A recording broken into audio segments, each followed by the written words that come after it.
ایک بزرگ کہتے ہیں کہ میں کعبے کا طواف کر رہا تھا، میری نظر اچانک ایک خوبصورت عورت پر پڑی جس کو اللہ نے بڑے ہی حسن سے نواز رکھا تھا۔ میں نے سنا وہ کہہ رہی تھی، مالک تیرا لاکھ لاکھ شکر ہے، تو مجھے جس حال میں رکھے میں اسی حال پہ راضی ہوں۔ میں نے اس عورت کو دیکھا، کہنے لگا کتنی خوش قسمت ترین خاتون ہے جو شکر پہ شکر کرتی چلی جا رہی۔ میری اس آواز کو اس عورت نے سن لیا، سن کر کہا، بھائی میں خوش قسمت عورت نہیں ہوں، مجھے خوش قسمت عورت مت کہو، میں دنیا کی سب سے بڑی دکھی اور بد قسمت ترین خاتون ہوں۔ میرے دل کو غموں نے چور چور کر دیا، میرا کلیجہ پھٹ گیا۔ اس شخص نے کہا، مائی وہ کیسے؟ خاتون نے کہا، بھائی میرے 3 بیٹے تھے، قربانی کا دن آیا، میرا شوہر ایک بکرا لے کر آیا، اس کو زمین پر لٹایا، اس کو ذبح کیا، میرے 2 بچے کھیل رہے تھے، بچوں نے دیکھا کہ باپ کس طرح بکرے کو ذبح کر رہا ہے۔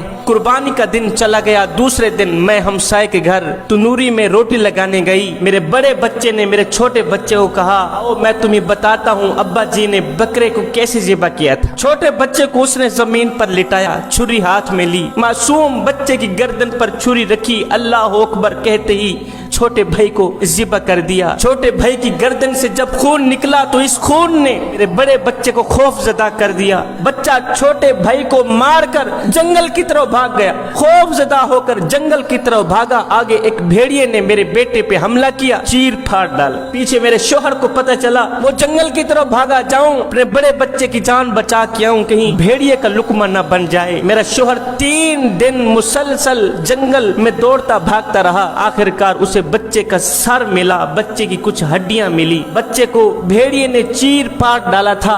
بچے کی یہ حالت دیکھ کر باپ برداشت نہ کر سکا، باپ بھی وہیں فوت ہو گیا۔ پیچھے 3 دن بعد میں ہانڈی پکا رہی تھی، ہانڈی چولہے پہ ابل رہی تھی، میرا 2 سال کا بچہ ہانڈی کے ساتھ بیٹھا ہوا تھا۔ میں باہر شوہر کو دیکھنے کے لیے گیٹ سے باہر نکلی، پیچھے اس 2 سالہ بچے نے ہانڈی کے اوپر ہاتھ مارا، ابلتی ہوئی ہانڈی کو اپنے اوپر انڈھیل دیا، وہ بھی وہیں فوت ہو گیا۔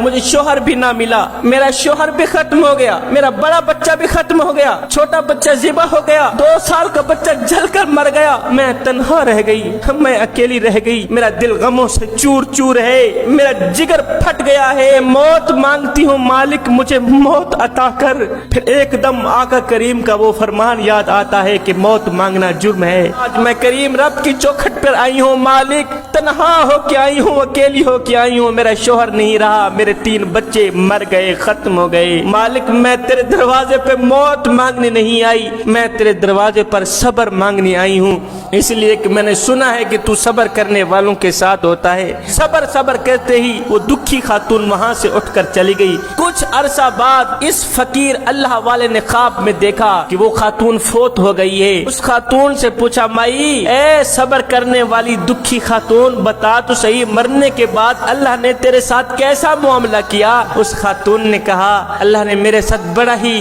اچھا معاملہ کیا ہے، جو میں نے صبر کیا تھا، جو میں اللہ کی چوکھٹ پر صبر مانگنے آئی تھی، اللہ نے مجھے صبر دیا اور صبر کا اتنا اجر دیا کہ میرے صبر کی وجہ سے، میرے صبر کے صدقے اللہ نے مجھے بھی بخش دیا ہے۔ میرے